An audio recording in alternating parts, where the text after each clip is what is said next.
Pas maneh galau ku cinta, saha anu osok aya? Pas maneh dadas di dunia percintaan, saha anu sok aya maturan?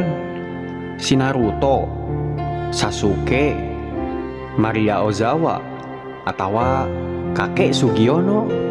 Lain, anu jelas aing. Tapi di saat maneh bunga ku cinta, maneh seolah nganggap aing lain sasaha. Di saat maneh sibuk jeung kabogoh anyar, aing ngan dianggap bubuk jenar. Heueuh, bubuk jenar anu sok dicampakeun di saat aya ranginang. Babaturan lain kitu. Susah senang selalu babarengan. Lain pas susah hungkul babarengan. Di saat bunga sia kalah ngajauhan. Maneh damang.